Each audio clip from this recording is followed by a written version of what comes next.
I wanted to thank Mr. Bazmi Husain, Country Manager and Managing Director of ABB, a very, very large and prestigious engineering and energy management company headquartered in Switzerland. And Mr. Husain runs the India operations. So thank you very much, Mr. Husain, for your time. Thank you very much. Okay, and if I could ask you a little bit about where you grew up, please. I grew up in Uttar Pradesh, in a small town called Aligarh, and that's a university town. My father was teaching in the university there. And if I ask you about your childhood, did you know that you're going to end up running one of the best companies in the world? I did have no plans at all. I just took things as they came. When I left high school, I did not know what I want to do after that. I didn't do any planning, but just lived for the moment. You ended up going to BITS Pilani, which is obviously a very good college and university. How did you get in there? You know, when I was in class 10, one of the friends I had, he appeared in an examination called National Science Talent. You know, just because somebody else had done that, I also decided to appear for that. As it happens, I got in, and I was lucky. You know, it was always been a surprise for me how I got in. Because I got into NSTS, I had offers both from IIT and as well as BITS Pilani, and a friend of my uncle said that, oh, go to BITS, that's a nice place. So that's how I got to BITS. Okay, very well. Okay, very well. And if you look back on starting work after graduating and doing your further studies, what is it that in your youth helped you the most in getting your work done well professionally? Well, a few things. One, I think, is, which is very important, is to kind of have passion for what you do, whatever it is you do. Okay. When I was in college, I was into a lot of activities, and many of them were a lot of things that didn't have to do with going to classes, but whether it was theater or whether it was music, I was involved with a lot of things. It was doing things which are different, doing things with a passion. Look at the development of India, just as one example, both in terms of the industry and also the number of people and incomes. How are we doing in energy, in electrical energy especially? Well, India is, electrical energy deficit country. If you look at the consumption that we have, we are, you would say, about a tenth of the world's average per capita. So we have, let's say, not a bigger need than what we have the capacity for at the moment. The bulk of the electrical energy that is produced by burning fossil fuels, okay? Whether that be coal, oil, or gas. Okay?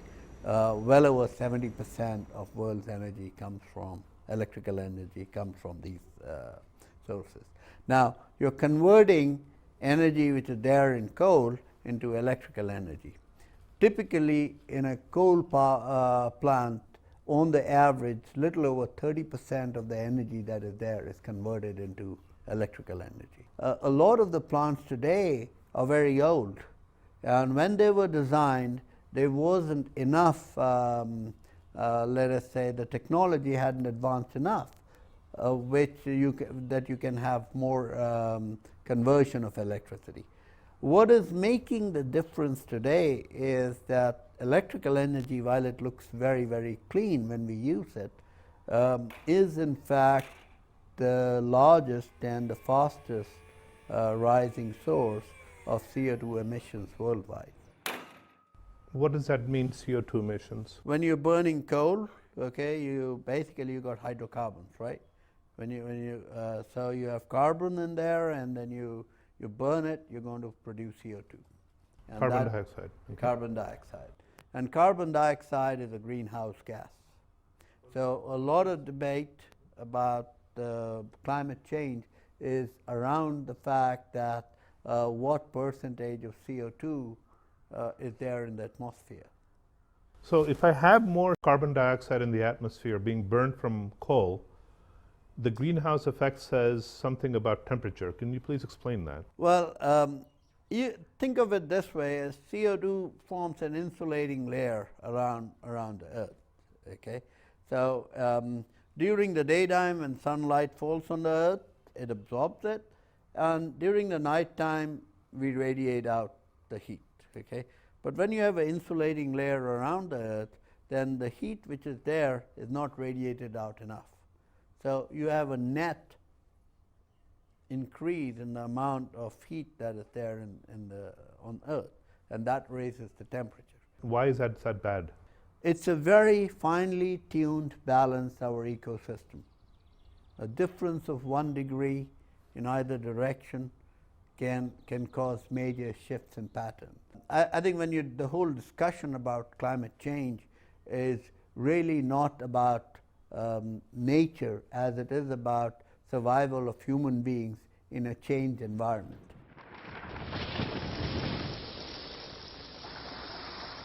If the temperature rises, nature will find a way to get to a new equilibrium. The question really is, can we survive in the new equilibrium? The issue is, how do we get the energy?